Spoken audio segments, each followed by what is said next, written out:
recognize that he doesn't bend the knee or kiss the ring in the establishment of Washington, D.C. Vivek Ramaswamy said America is in the middle of a national identity crisis. We need a commander-in-chief who's going to lead us back to who we are.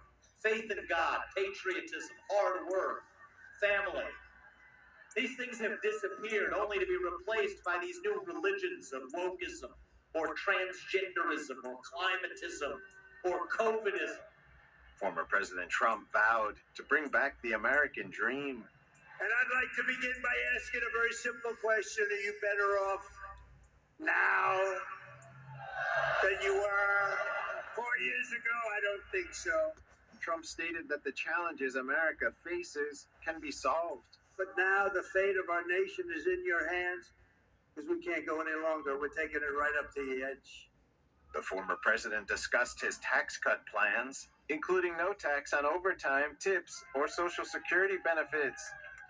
Trump also held a rally in Tempe, Arizona on Thursday.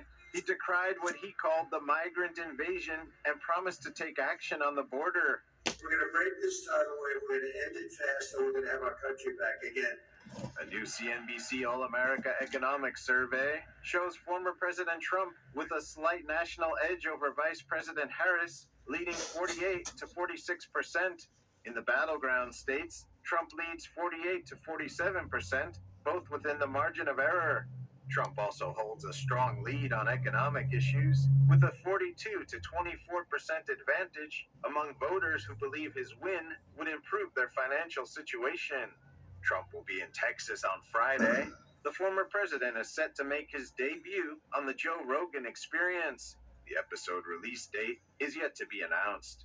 Daniel Monahan, NTD News. Vice President Harris was in Georgia yesterday. Potential voters spoke out before the rally in Clarkson about why they support her. I like Kamala Harris because I feel like she's more down to earth. I think that with Trump, I feel like he's more of like, I know like he thinks he's here, but I know he's here. He's rich. He's got a lot of money, and it's really hard for me to relate to a person that has millions of dollars more than me. I'm just here for Kamala because I'm a young student with student debt and medical debt, and also want free rights and choice for women. I'm here because I want to buy a house someday, and you know, it's not looking super great right now, but I believe Kamala has the right agenda for us, and I also just care about making a living wage someday. You know, we need someone representing our country who has morals, and she stands for morals. I just can't see myself voting for someone who does not, it's not a good representation of morality for my children. I have children.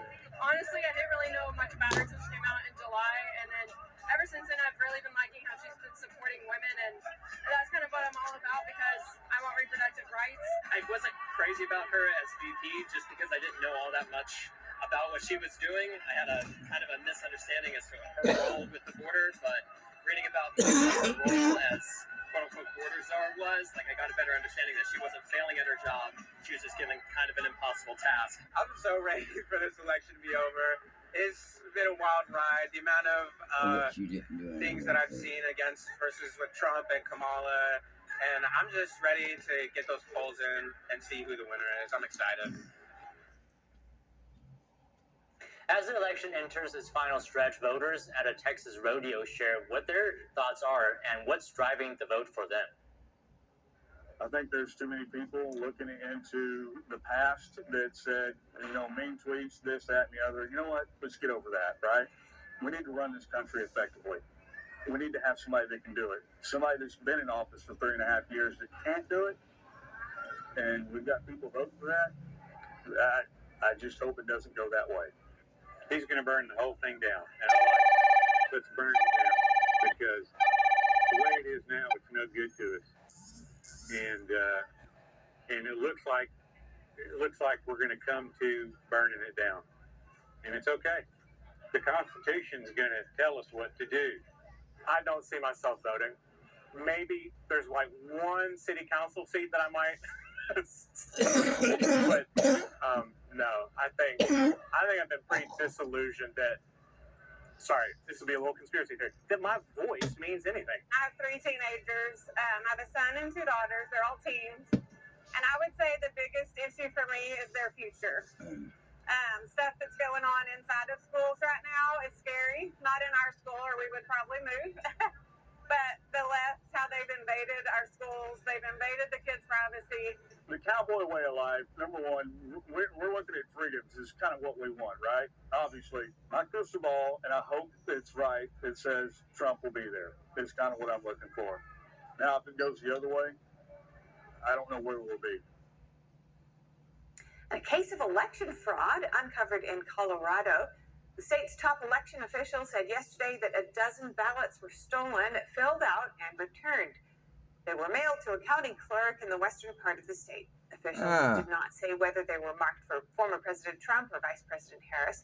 Some affected voters were contacted and told that their ballots were processed or needed to be corrected. They were told that there was a problem with their signatures. That led to the uncovering of the ballot fraud scam. The county district attorney's office is investigating. Colorado's Secretary of State said the state's elections are safe and secure, noting there are tools in place to detect fraud. And what officials are calling a growing nationwide problem, postal workers are being robbed of their mailbox keys. The most recent incident happened in California this week. Police and postal officials said the letter carrier was threatened Wednesday at gunpoint and robbed of his keys while delivering mail. Officials say criminals used postal keys to open mailboxes and steal checks and credit cards. Police warned residents in Roseville, California, to take measures to prevent mail theft. The United States Postal Inspection Service said it was investigating an incident where several election ballots were damaged in the mail in Phoenix, Arizona. Fire officials said an unknown individual set a fire inside a mailbox. The postal agency said the ballots were recovered and they're working with the local election commission to ensure they reach their destination. In North Carolina, police are searching for a person who stole political signs from the police union building. This is the 3rd time the signs have been stolen this month. And the vast majority of Americans support voter ID measures, according to a new Gallup poll released yesterday. The poll found that 84% of American adults support voter ID measures and 83% want a proof of U.S. citizenship requirement when registering to vote for the first time. U.S. citizenship is a requirement to vote in federal elections, but there's a catch on that. The National Voter Registration Act allows those without proof of citizenship to register to vote in federal elections by signing a statement under oath. By party, 98% of Republicans, 67% of Democrats, and 84% of independents support voter ID requirements. But the And still to Democrats come, don't. with Election Day looming, how could Trump's Joe Rogan appearance shape the final stretch of the 2024 race? We have analysis from a political strategist. A month after Hurricane Helene, North Carolina community are still working to recover from the damage. How people are getting together to help each other get back on their feet after the break.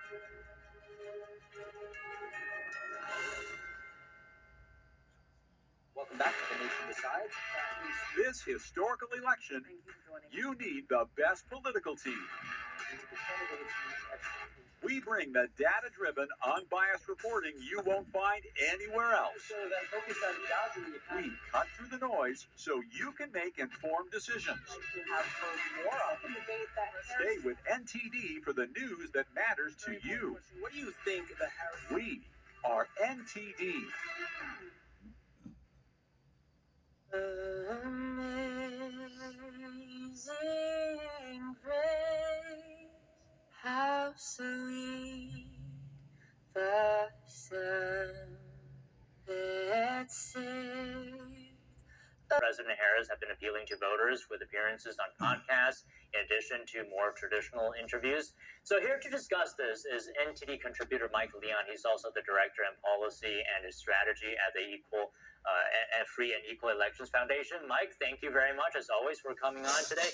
So how does podcasting compare with traditional media interviews, do you think, for the candidates?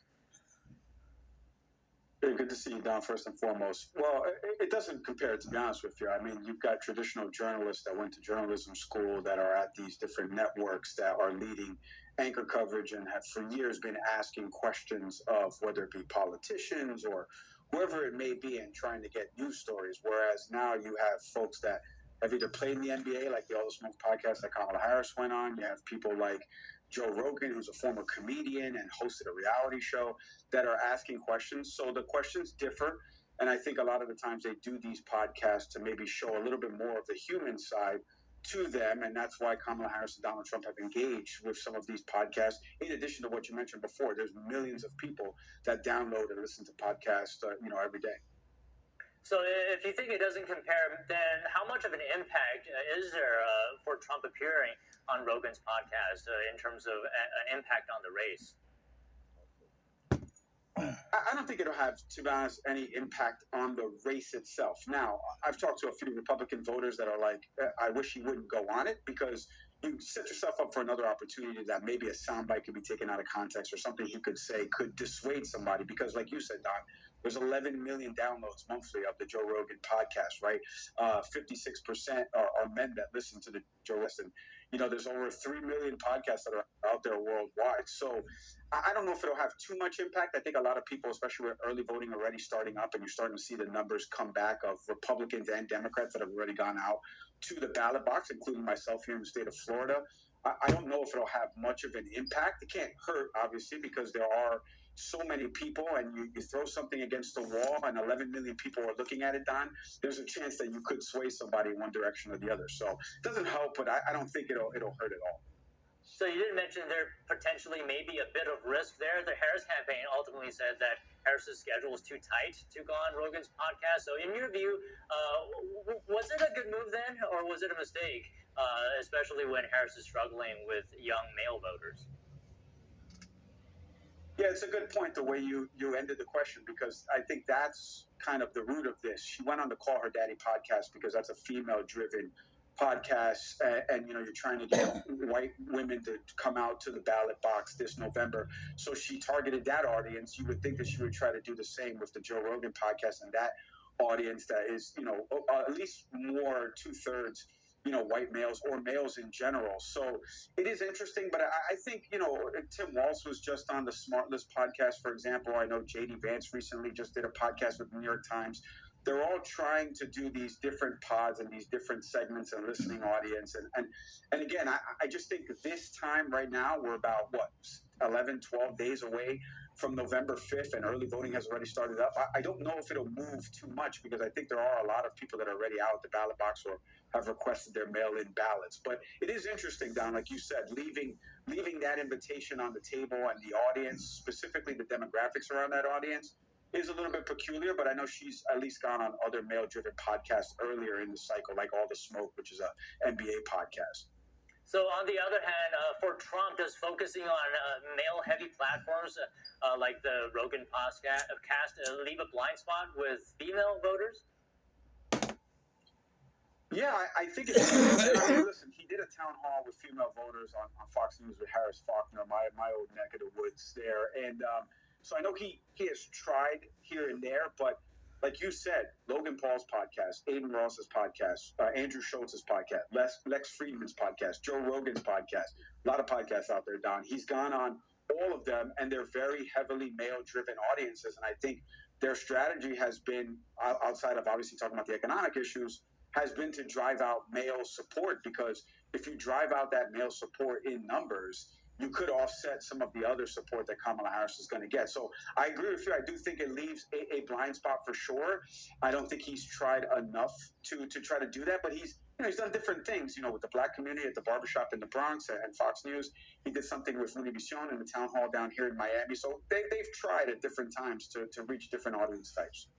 And just quickly, do you think perhaps Trump needs to do more to reach female voters? What does he need to do?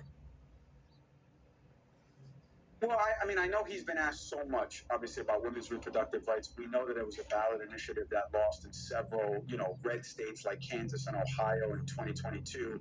And now in 2024, it's been, a central theme and through line through Kamala Harris's campaign stops. I think he does need to do more about that and messaging around that. it would have been nice for him to use these non-traditional media outlets like these podcasts to go on that and get your audience message out there. But I think, he's deployed J.D. Vance on some of these, and he's been able to kind of convey the message of how they would talk to women and female voters and relay some of the issues. But I agree with you, Don. He does need to do more. I don't know what he can do in the last, 10, 11 days here on the campaign trail to target that. But, if the campaign's listening, I would urge him to figure out something that is specifically focused around females that he can reach a wide swath of audience and talk to them before November 5th. Just one more point on this. What does Harris need to do to broaden her base from female voters? Well, I think Kamala Harris right now, first of all, she's got to drive out female support. She has to drive out young voter support. Remember the college protests that happened in the summer, Don? Remember the uncommitted vote in Michigan? There are a lot of people that are in that 18 to 25 range that are very upset with the Biden-Harris administration's policies towards Israel and what's happening in Gaza. So I think for her to get past female support, she did this a little bit in the town hall. She talked about the two-state solution and the issues that younger voters have talked about. She's released plans around Black voters and Latino voters like myself. Just continue to do that. Continue to go on any outlet that will allow you the opportunity and has the audience demographic that you're looking to talk to, especially in the swing states, right? Arizona, Radio Campesina, which is a huge 7 million listeners in that state, would be smart for her to go on that type of outlet, something like that. And I'm sure the campaign is targeting different, radio stations or podcasts that have that audience type and makeup of voter that she wants to target before November 5th. All right, and just real quick, with just over a week left, what messages are Trump and Harris trying to cement in voters' minds about themselves? Well, I mean, I know from just the podcast appearance, I think, the normalizing of, what it is they do outside of the Oval Office. But I think, you guys were playing a package before I came on earlier. Donald Trump has been talking about the economic issues, right? Were you better off 4 years ago than now? And Kamala Harris is really, trying to disassociate herself from this current administration and say, I will take us forward, and this is what I'll do to build the middle class. I think the two of them just need to continue hammering home those messages and not hammer on each other, because especially for Kamala Harris right now, voters want to learn more about her, especially, you see these different groups like the Haley Voters for Harris, or former, Ambassador Nikki Haley, and the support those people have thrown towards Kamala Harris. Talk about what is different than Kamala Harris would do right now on the economic front and tackling immigration. Don't worry about, bashing your opponent right now. That time has already passed. There's only 10, 11 days left. Talk about the issues that are top of mind for people and the solves for them. All right, Mike, as always, thank you very much for your insight today.